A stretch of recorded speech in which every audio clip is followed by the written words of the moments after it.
Pakistan stock data channel में खुशामदीद। उम्मीद है आप खैरियत से होंगे।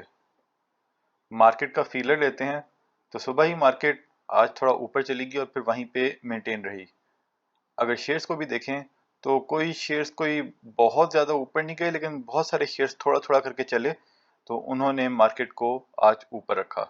लेकिन फिर भी ना कोई ऐसा लग रहा था कि बहुत ज़्यादा बायर्स हैं, ना कोई बहुत ज़्यादा सेलर्स हैं, और एक जगह पे फिर ऊपर नीचे वहीं पे होती रही।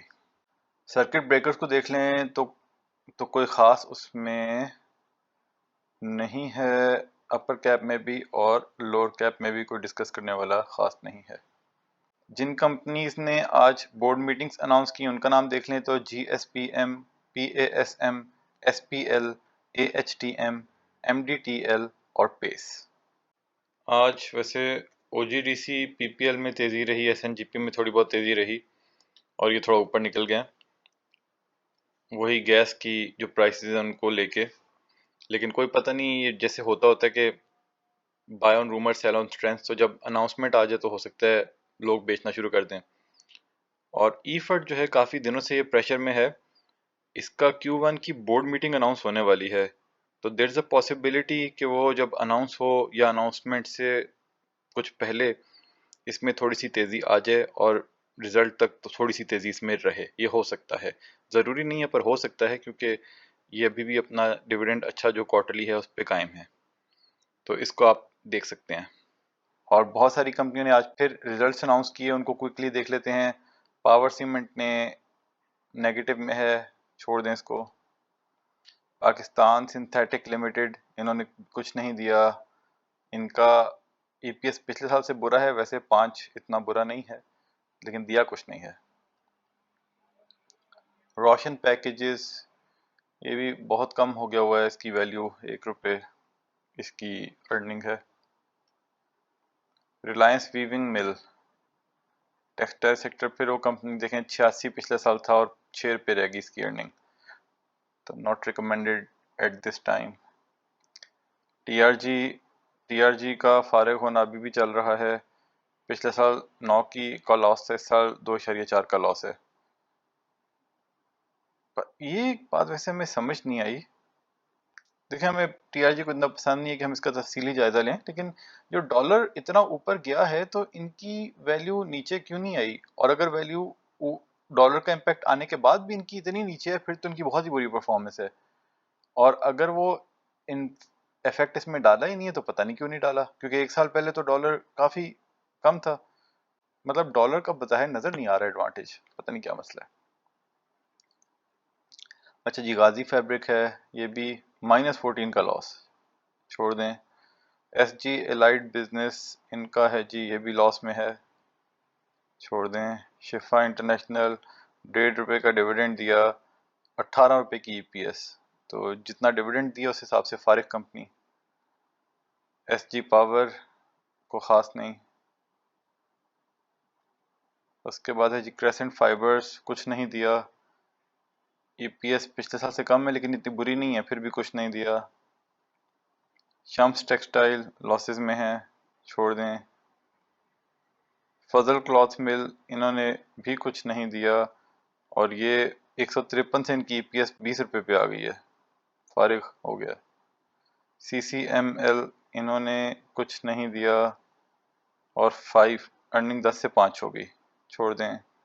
बन्नू वुलन, ये अनदर टेक्सटाइल सेक्टर, तो ये तो पिछले साल भी लॉसेस में थी, इस साल लॉसेस कम हुए हैं, फिर भी फारिग, छोड़ दें।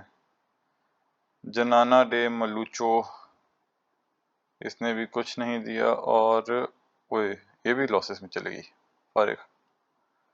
क्रेसेंट जूट प्रोडक्ट्स को ख़ास नहीं।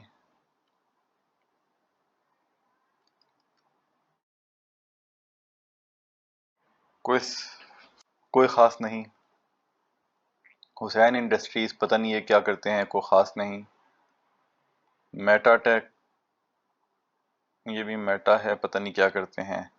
ओए होए, इनका अभी असल में लगता है कि वो राइट साइड इन्होंने दिए थे तो काम धंधा शुरू नहीं हुआ, अभी तो बहुत बड़े लॉसेस में नज़र आ रहे हैं, फारिग। एसगर्ड 9, तो बस EPS को ख़ास नहीं है और दिया भी कुछ नहीं, तो ख़ास नहीं है। सिनर्जी, ये भी लॉसेस ज़्यादा हो गए इनके। फारिग, ऑर्गेनिक मीट, इसका जो है हमें कोई रिज़ल्ट कोई ख़ास पसंद नहीं आया। दिया तेरा इन्होंने कुछ नहीं, 10% बोनस पहले दे चुके हैं, लेकिन क्योंकि ईपीएस अच्छी हो रही थी हमें लग रहा था देंगे, लेकिन ईपीएस अच्छी नहीं आई। इसको एक दो देख लेते हैं।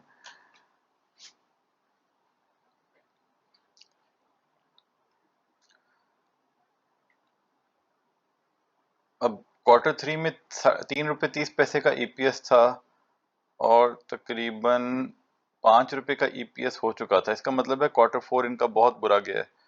Q4 में तकरीबन 35-40 पैसे की ईपीएस आई है। इसका मतलब जो हमने इसकी असेसमेंट की थी, वैसे तो इन्होंने कहा है कि अगले 6 महीने में इनका अच्छा हो सकता है, लेकिन बज़ाहिर ऐसा लग रहा है कि फिर इनका कंसिस्टेंट नहीं है, क्योंकि इनको छोटा मोटा कोई कॉन्ट्रैक्ट जब मिल जाता है तो पैसे आ जाते हैं, वरना नहीं आते। तो हम इसकी की हुई अपनी असेसमेंट वापस लेते हैं।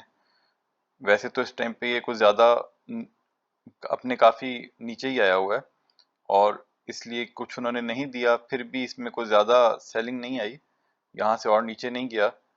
तो यहाँ पे आप रख भी सकते हैं कि 22-23 पे शायद चला जाए बाद में। ये देखें अपने नीचे है काफ़ी, ये उससे पहले 25-26 तक जा चुका है।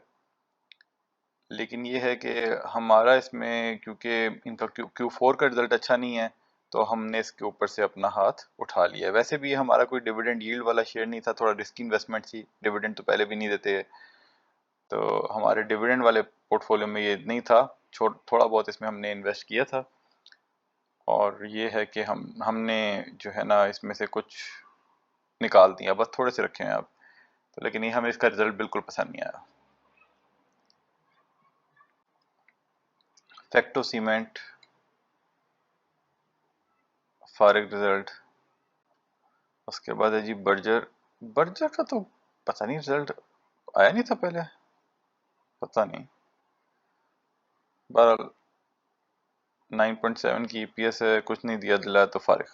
तो आज के सारे रिजल्ट फारिग, कोई भी अच्छी कंपनी का रिजल्ट आज नहीं आया, या किसी भी कंपनी का अच्छा रिजल्ट नहीं आया। तो बस और कोई ख़ास खबर भी नहीं है। तो ये था जी आज का एनालिसिस। ये सारा डेटा हमने पीएसएक्स की साइट से लिया। आप खुद वैलिडेट करें, फिर फैसला करें। कोई बाय सेल कॉल नहीं है, खरीदने बेचने का फैसला आपने खुद करना है, क्योंकि मुनाफे में मौज अपनी अपनी और नुकसान में दौड़ अपनी अपनी। पसंद आया तो शेयर लाइक सब्सक्राइब करें। खुश रहें, अल्लाह के हवाले।